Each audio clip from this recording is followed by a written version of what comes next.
Phase Zero, Season 4, Episode 30. Welcome. If you saw it last week, if you're watching on video, you saw the concrete jungle. Now you see palm trees because it is officially San Diego Comic-Con time. BD here, joined today by Aaron Perrine.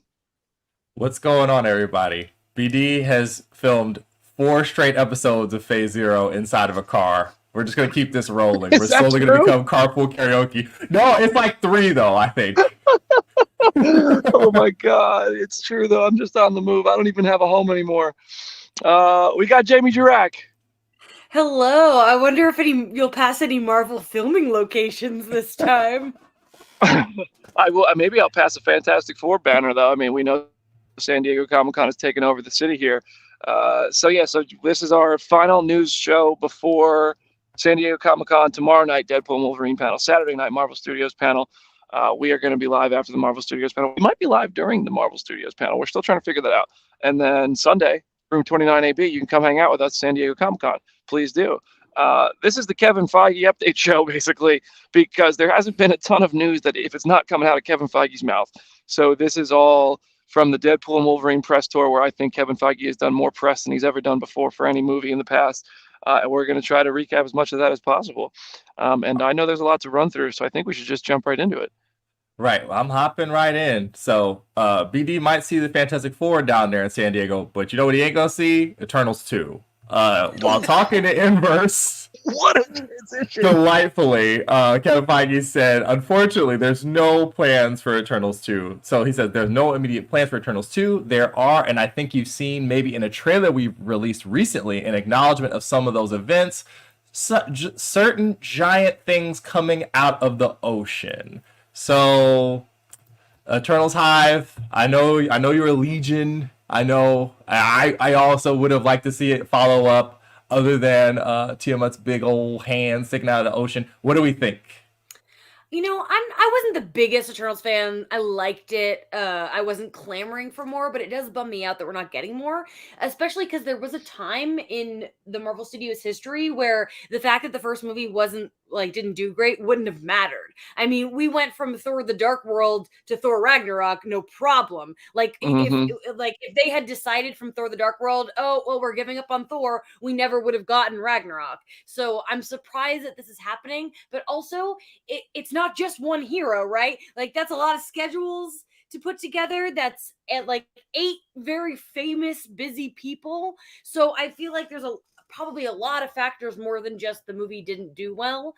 But it is kind of sad because it shows us just like what a different era of Marvel we're in terms of they're more likely to throw something out, I think, if it doesn't work. But he didn't say never. Never say never.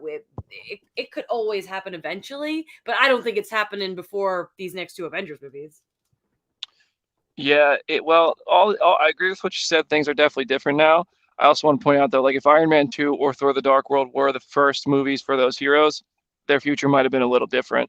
They had Thor and Iron Man 1 first, and I think those movies were better received than Eternals. And I know Eternals has its fans. I'm not really one of them, but I think it's interesting. Here's the thing: I appreciate the honesty, and Kevin also never misses an opportunity to put something over. So he said, "Okay, bad news. We have no immediate plans for Eternals 2, but here's a Cap 4 mention. Here's like the positive of the situation." So he's just a master at this. But I was surprised he kind of was transparent that they're not working on anything with Eternals right now. But those characters are out there. We'll see them at some point. Right. So, I mean, Jamie, you can hop in the next one while we mourn. I'll go ahead and light this candle. Great. Feige did give a Spider-Man 4 update to IO9. He said, Amy Pascal, and I are working on it. We have writers who are going to be delivering us a draft relatively soon. And then to Cinema Blend, he said, we love John Watts. John did 3 of the best Spider-Man films ever for us. He's got lots of things going on now, so we'll probably be looking for somebody else just because he's busy making Star Wars. honestly, when it comes to John Watts, like he I think he did such an amazing job. But like, I think making 3 Spider-Man movies, yeah, you do want to move on. Like, Mhm. I don't blame. As much as I enjoy him, I'm like, yeah, go make your Star War, boy. It's okay. Like we'll be okay. I'll be very interested to see who they would pick, but it's cool to see that to see Feige being like, yes, we are working on it. A script is happening. I think that's really refreshing. I agree. Nice to get the confirmation. I mean, I just feel like the key word here is Feige's been transparent on this press tour, or at least what feels like transparent. I'm sure there's plenty of secrets being kept and all that, but the Spider-Man 4 update saying we're working on a script with Amy Pascal, just confirming that it's coming. It's a cool move. We all kind of know they're not get done with Spider-Man. It's the cash cow of any franchise. But yeah, it's cool. And a new director. I remember Justin Lin wasn't that who they were talking about for a while?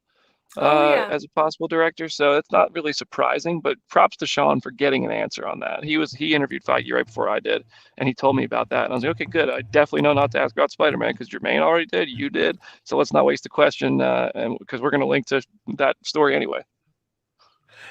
Yeah, I mean, it is going to be a little weird that I feel like effectively it will be like this big class reunion, and then our teacher has moved on to another grade. That's going to be a little weird, but everything else Hmm. about it is cool, and it also leaves the door open for a deal in Bilal. Come on down, Oh, I come want them on so bad. down. I want them to do it. I can't imagine after that Will Smith scene with the point of view from the gun in Bad Boys Ride or Die. I could not be more on board with those guys. I think they're geniuses, and the camera work they did in Miss Marvel. Bring them on, Yeah, please. yeah, absolutely. So Spider-Man's coming, y'all. He'll swing through at some point. But while we get answers about that, we still unfortunately have not gotten any answers about Avengers Tower, or at least some slight. Brandon Davis is just beside himself in this Uber. They're gonna charge him for it. Talking to BD. BD asked, "Did you know who bought it when it was sold in 2015 Spider-Man Homecoming, and has it stayed the same since then? And will we find out who bought it soon?" Which I would like to point out is Brandon Davis doing the wishing for more wishes and fitting 3 questions into one question. Well Hmm. done.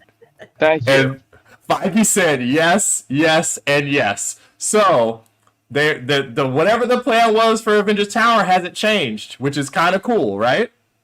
I What's appreciate interesting that. about I don't believe it though. I don't believe it for a Ooh. second. I do think we'll find Ooh. out within a year. I don't think that the plan has stayed the same. Also, I had a typo in there. I wrote 2015 in the Google Doc. I realized when I heard you say it that Spider-Man: Homecoming was 2017, I believe. But yeah, anyway, it's been too freaking long.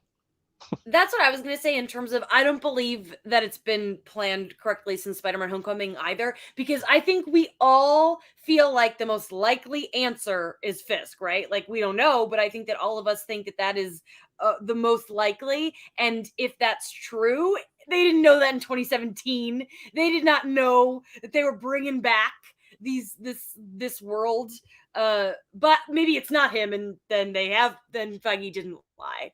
But I have to tell you one thing: I don't care about this nearly as much Jeez. as PD does. Hey, let me What was have it, PD okay? showing us? That's it. That's Comic Con right there.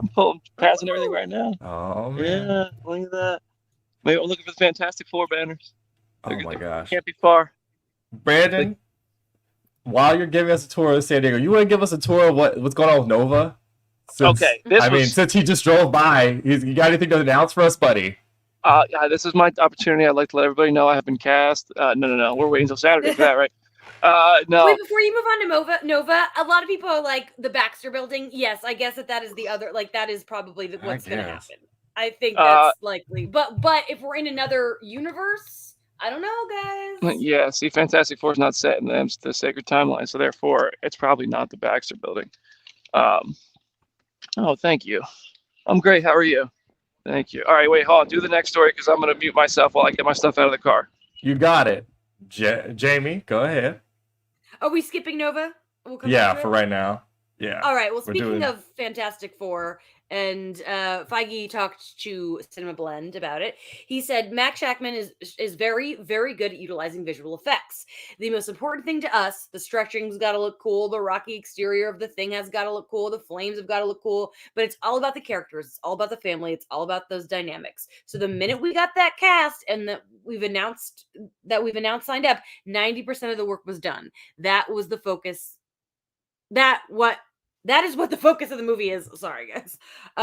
So yeah, that's great. I want this movie to look good. Great. Glad that's a priority. What do you guys think? I mean, go ahead, BD. Yeah, it's good that it's a priority. We've seen several iterations of the Fantastic Four with varying levels of looking good. So I think the stamp of this movie has to be its visuals, because that is the opportunity where they could really make this movie unique and special. And I think the world is going to look really special. Therefore, you have to make characters that look really special. Yeah, I mean, we've seen this story 3 or 4 times, depending on how many times you count it, and depending on what counts and what doesn't. But we ain't seen retrofuturism on screen, and I feel like that's going to help carry a lot of this. I like really the whatever 50s, 60s visual touches are going to really help this thing pop, and then some of the other stuff that's been whispered about like the way that they're shooting it sounds wild too. I'm really intrigued by all of that. And also, the one thing you get from like Shackman's previous work with MCU is that the character work always seems to like work really well from like WandaVision. So bring it on. You know, I have said, like, as much as we all love John Watts, we just said, oh, we love John Watts. Like, thank you for doing the 3 Spider-Man movies.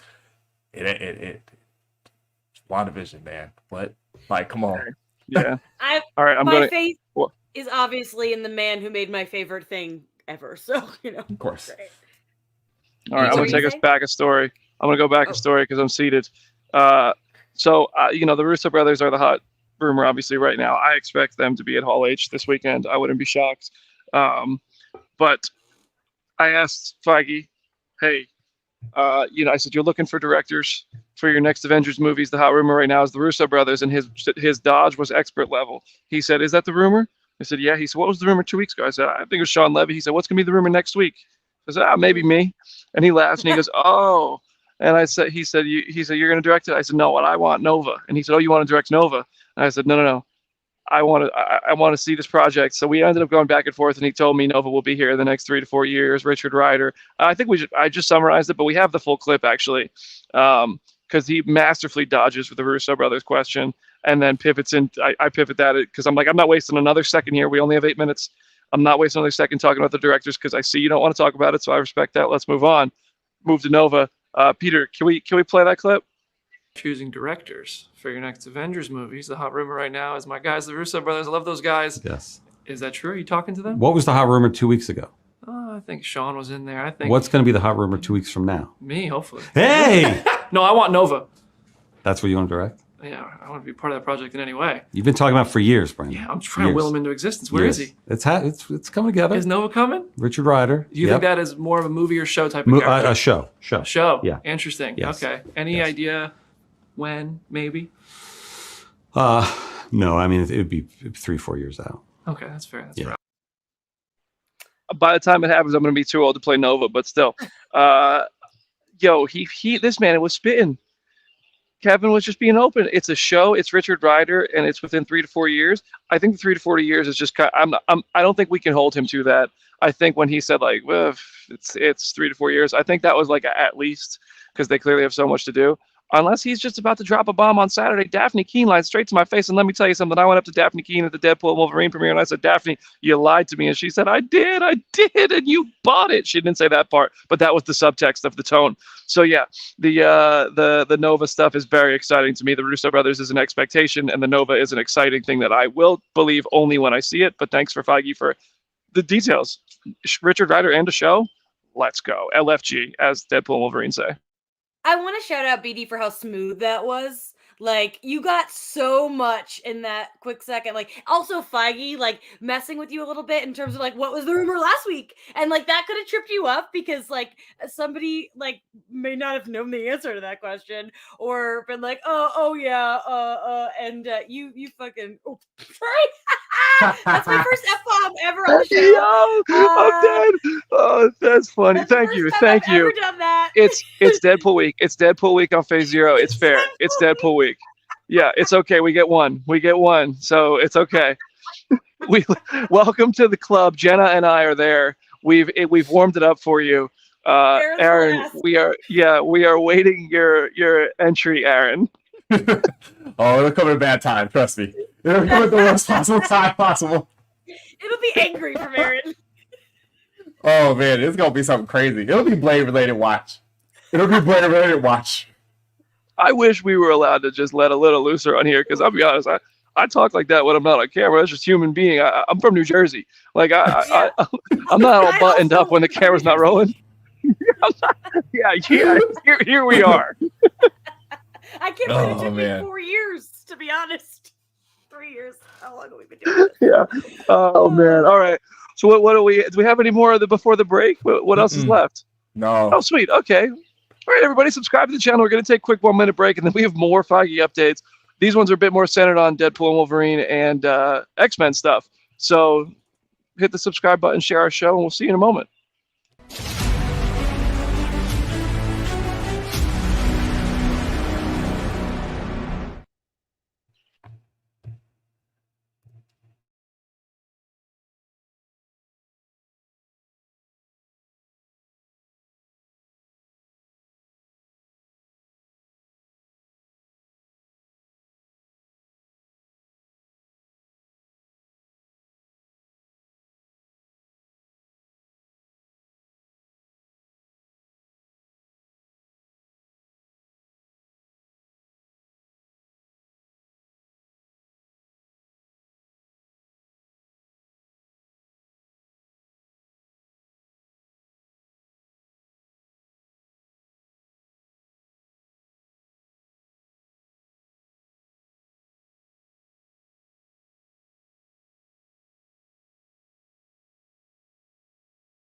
Welcome back to Phase Zero. BD here with Jamie and Aaron. I want to have a quick reminder. No spoilers in the comment section, Peter. If you can, if you see any spoilers, I haven't really seen anything crazy dropped in the comment section, but I do have a Deadpool and Wolverine question for Jamie and Aaron. So just if that sparks people to just start trolling or dropping any spoilers in there, please drop and block people from the chat. I don't think you two have had a chance to say what you thought about Deadpool and Wolverine in a spoiler-free way, because I did a podcast recording real quick in my hotel room, which is available, and everybody, maybe they listened to it, maybe they didn't, but I spoke on it. So spoiler-free, what did you guys think? Aaron, you're at the top. What did you think of Deadpool and Wolverine? It's really fun. If you're a big X-Men, like Fox Marvel movie fan, there's a lot of fun in there for you. I can't say anything to the spoilers. I can't say anything to the cameos. I can't say anything about the blonde woman because Jenna's not here. It's in her contract. You can't talk about Taylor Swift on this podcast if Jenna's not actually on the panel with us. You guys are in for a good time. I will say this. I'll use my time. Do not read the reviews from anywhere. Do not read any of the reviews. I was reading reviews earlier today just to like kind of goof around, like poke, and don't do that. Don't do that. Some of our colleagues. Jenna's fine. Jenna's review is fine. I'm not going to say don't read comicbook.com. Never. In fact, you should be scrolling it right now. You can open another tab. But do not go. If you don't want to be spoiled, you probably want to get off the internet. Just stay on Phase Zero where it's safe. We're a safe space. We're doing our best. Jamie, what'd you think? I had such a fun time. I like the most fun I've had at the movies this year. It's not perfect. It has its flaws, but I really enjoyed it. It's easily my favorite of the 3 Deadpool movies. I will say I'm as I said in my tweet about this, I'm really interested to see how it'll play on a second watch. I'm excited to see it again. Because a lot of it is surprises. Stay off the internet. Mm-hmm. Aaron did get hit. For sure. But as I've said also on the internet, I removed all my rings to protect Aaron. So I'm excited for everyone to see it so that we don't have to be cryptic anymore.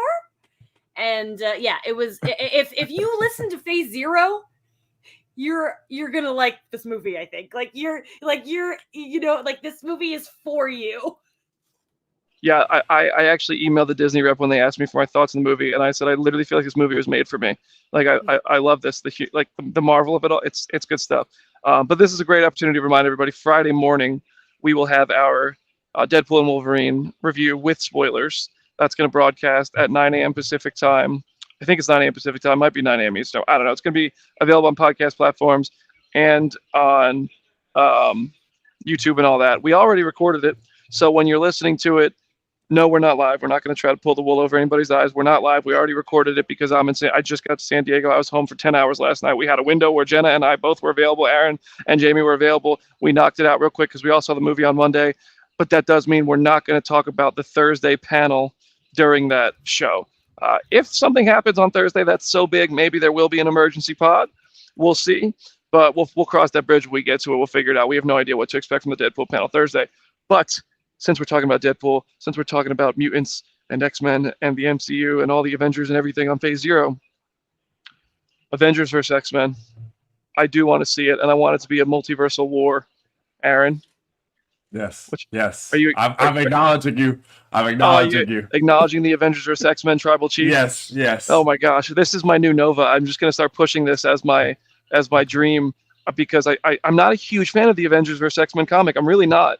But I've always wanted to see them since I was a kid. Hugh Jackman, Halle Berry, James Marsden, all those folks with Robert Downey Jr., Chris Evans, Scarlett Johansson. Just imagine that. Famke Janssen, Kelsey Grammer, Chris Hemsworth. Imagine all of them together. Ian McKellen, Patrick Stewart, just Samuel Jackson. Come on.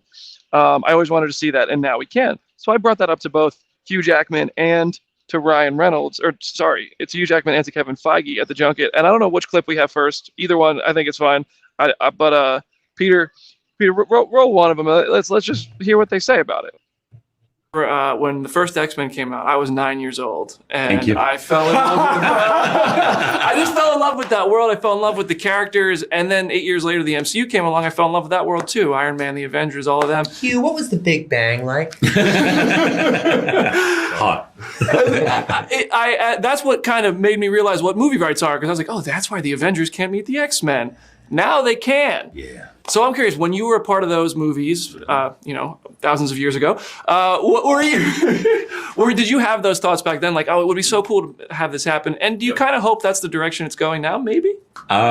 Yes, to the first question, and who knows? I'm sure they're all sort of folded in together. So who knows where that's going, or where Kevin Feige and the whole team have planned. I'm avoiding that answer. Yeah, that was good avoidance. Thanks. Do you want to move down the line so I can avoid it? Well, I mean, you're directing Secret Wars according to the internet. The internet is amazing. I've learned so many things from the internet about my own. The internet. Yeah, I'm. That's Jesus, Hugh. If you're gonna say it's 6'2" on the internet. Wow. But yes, I'm directing like 98 movies next year. Congratulations. I guess anything's possible now. What we loved is we got to take these characters, tell a story with them together, and bring them into the MCU together. So Hugh is doing this again, bro. Hugh is doing this again. Hugh had a twinkle in his eye that whole press tour. And so I also asked that to Kevin Feige. So before we discuss it, we might as well just watch Kevin's take on it too. I was a kid. X-Men movies. I came out about 10 years old, and I loved the X-Men movies. And then the MCU came 2008, fell in love with the MCU, Iron Man, the Avengers, and I was like, I really want to see these characters together. And that's how I learned what movie rights are. They can't because Fox had the X-Men, Disney had the Avengers. Yes. Now they're all under one roof. And I have to ask, is that like those originals, you brought Hugh back. Has Hugh coming back maybe reinvigorated some interest from people we thought might be done? Could we see an Avengers versus X-Men type event that combines those casts? Well, what's fun is it's all possible now. And I'm glad that we could educate you on film rights and IP law. And I also learned those things when I started at Marvel a long time ago. And the frustration of when you don't have access to all of your characters. So when we were doing Civil War, for instance, or even the Infinity War, there were just dozens of characters that we had to take out of those comic stories because we didn't have access to them. Now, as we choose upcoming storylines, we don't have to do that. True. And we have access to all of them. Man, this makes me hope and pray that I can do this job until that movie happens. That press tour is going to be the best ever. Two things about that real quick that are kind of off topic. One, at the end of my interview with Kevin Feige, I called him Kev, and it just kind of happened. And I was like, wait a second, why did I do that? But I got up, I said, thanks, Kev. And I was like, he didn't say a damn thing about it, but I was like, bro, I know I don't know you like that. It just kind of came out. It's like Really Joe fun. Deckham. Oh my God. And then later in the day, we took a photo, and Joe Deckelmeyer, Joe's one of my best friends in the entire world. I love Joe, but Joe, I have to tell the world this story. He took a photo of Kevin and I, or Kev, as one may call him, in the hallway. And I had said to Joe, if you take any pictures of me today, I really like my outfit, so please get my outfit in the photos. He cropped me here in the photo with Kevin Feige. Like, it was like a full photo like this, and he cropped me like this. And he only took one. Like, my forehead was missing. And I was like, Joe, I just took a picture with Kevin Feige in an outfit that I loved, and you didn't even get me in it. But anyway, Avengers vs. X-Men, do you think, I don't think, maybe we don't get a movie called that, and if we do, it's revealed on Saturday. But like Secret Wars, if it maintains the title Secret Wars, is going to be some version of this, right? There was a time where I was convinced that when we got to this point, it would be whoever the new X-Men are. We've been waiting for that for years. There's going to be an MCU X-Men. There's going to be an MCU X-Men. But at this point in time, that just doesn't seem to be what people want. They want these other people back still. And so I feel like at this rate, yeah, maybe you're right. It is inevitable, and it'd be cool. Well, when we're at this point, yes, maybe in 10 years it'd be a neat thing to see. But right now, while while Patrick and Ian are still thriving, let's do it. LFG. And I don't think this is a spoiler to say, and I'll explain myself on Friday's episode after Deadpool and Wolverine comes out. This isn't directly influenced by anything that happens in Deadpool and Wolverine, but just looking at that movie, some of the concepts in it and some things, I'm like, I can formulate a way that they could get there. And I'll just leave it at that, and I'll explain myself in Friday's episode, because I don't want to even touch anything and ruin anybody's experience, even in the slightest way. But I just feel like it has to happen. It has to happen. And maybe I'm just seeing what I want to see in Deadpool and Wolverine. But I don't know. Aaron, what do you think? $370 million opening weekends don't usually get pushed away from. So I think that's where we're headed, because the numbers say that's where we're headed. Unfortunately, like, both bad and good, because like, it's funny, the push and pull of like what people have requested versus what they actually want is like really kind of funny to look at. I think that, I don't know if it'll be called, I'm with BD, I don't think it'll be called Avengers X-Men, although title slaps. Title works. How do you make that movie and not call it that? I mean, think about the ticket sales on that movie alone. I know. But like, you have to, I don't know. Like, there's some other weird stuff that would have to be, I don't know. Maybe you could, I don't know.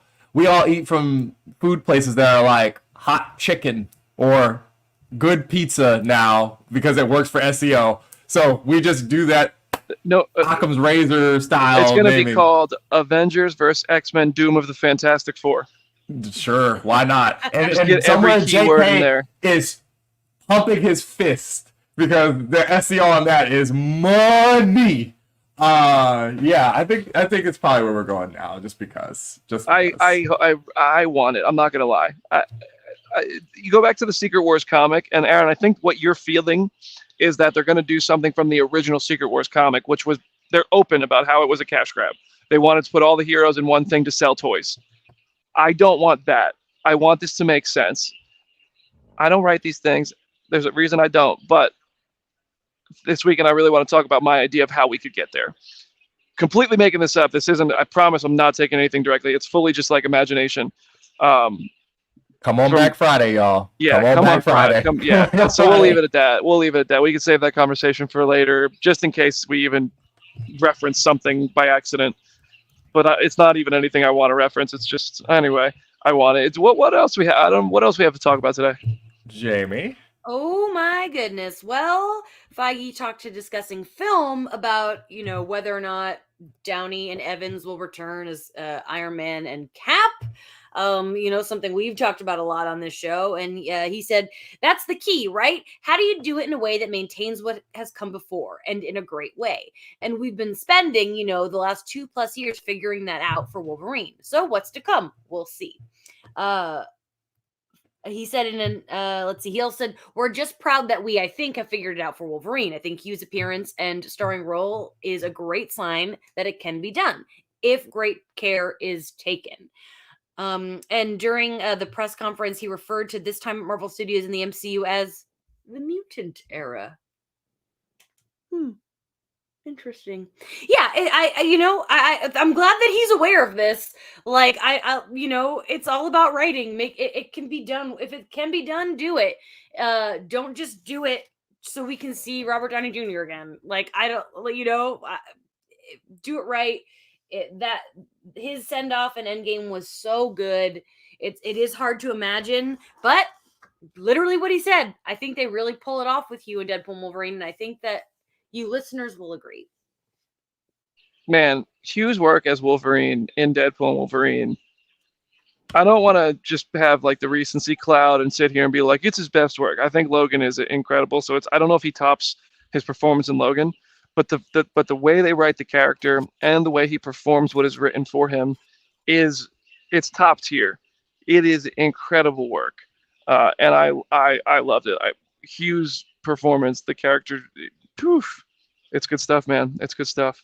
So, all right, is that all we have today? I think that is all of it. But also, I just wanted to ask for you guys, because we didn't talk about that crazy opening projection that just got put out 2 days ago. Oh. Saying 370 worldwide. Does that make you feel differently about? Because I know we did this with Jenna. We did a little Price is Right style game, like a week and a half, 2 weeks ago. I was sitting at 185 with mine, and I remember that. I'm gonna stay there. It could blow past 200, but because this movie is so R-rated, like usually if somebody comes to me and they say, "Can I take my kid? I have a 9-year-old, I have a 12-year-old. Can I go see this R-rated movie?" I feel like in most cases I'll be like, here's what happens. It's kind of up to you to decide. Here's what happens. If somebody asked me about this movie, I'd be like, I really don't think you should. Like it is. It never misses an opportunity to remind you that it's R-rated in terms of violence and in terms of the dialogue and the references. No, it's not Eternals with, a sex scene, but, but hey, look what happened to Eternals. And after they did not procreate a sequel. That's for sure. But this movie is definitely R-rated in every way, in every other way, I guess. And I think that's going to be a factor. So for me, I'm sticking at 180. All that to say, 185. 200 won't surprise me, though.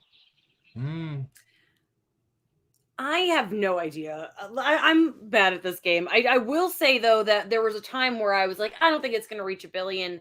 But now that I've seen it, I think it very much has the potential to reach 1 billion. And here's the thing. I am rooting for this movie to become the new highest grossing rated R movie, because the current highest grossing rated R movie is a movie that I deeply despise with my entire being, and I'd like to see it get knocked down a peg. So, great, rooting for that. But I also root for box office numbers no matter what the movie, though, because I want movies to thrive. The better the movies do, the better chances of us keeping our jobs. So, go see True. Deadpool Wolverine. Combining everything that was just kind of brought up here, I know you don't like Joker. I know this movie you're talking about. I like Joker.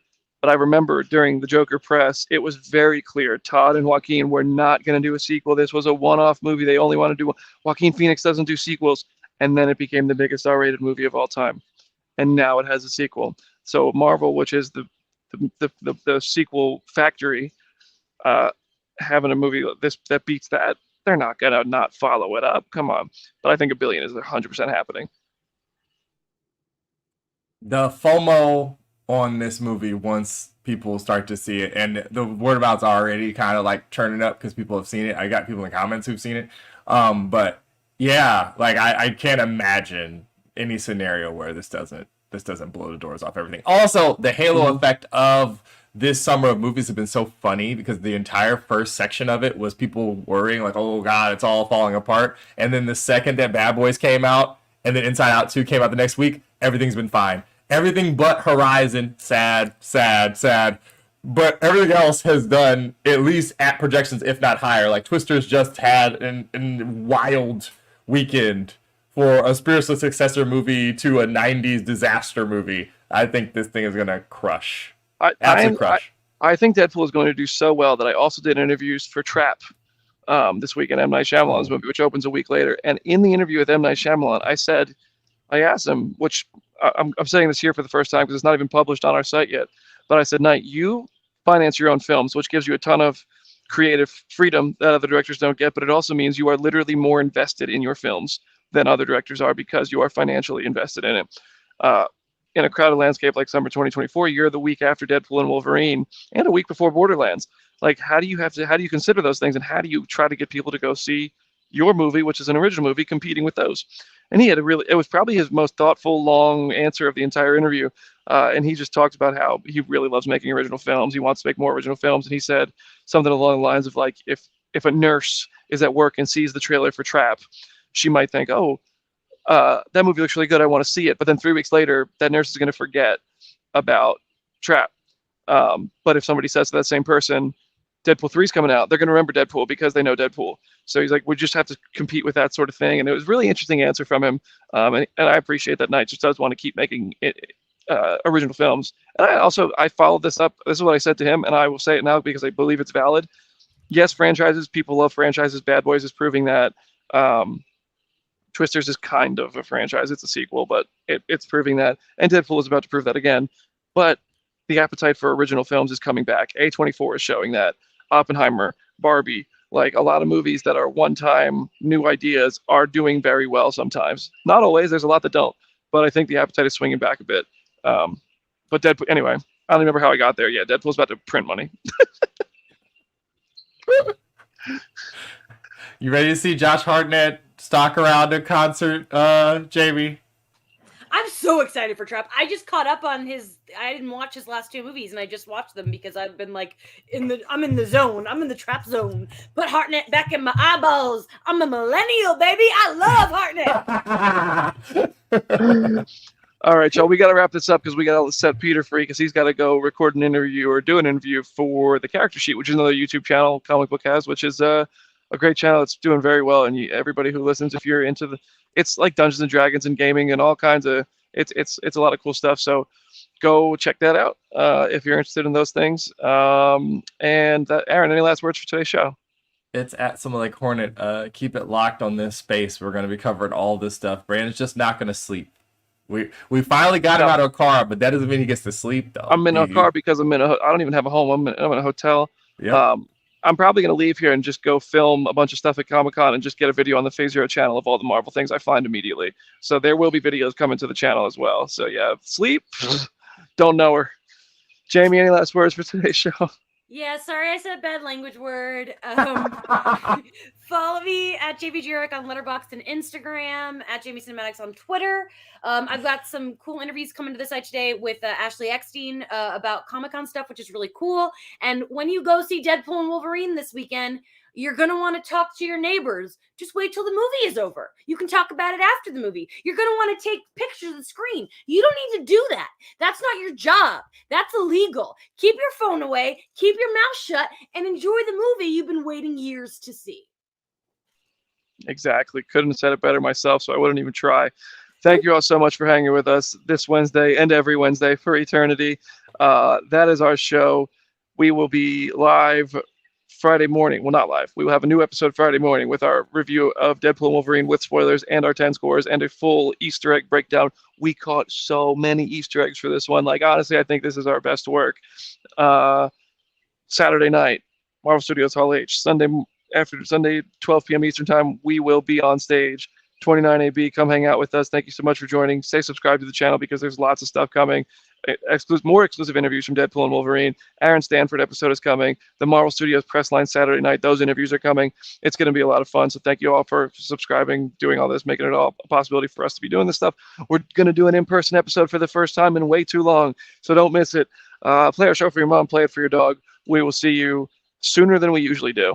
If you're going to see Deadpool and Wolverine, have a blast. Do everything Jamie said and be safe and have a good time. See you soon.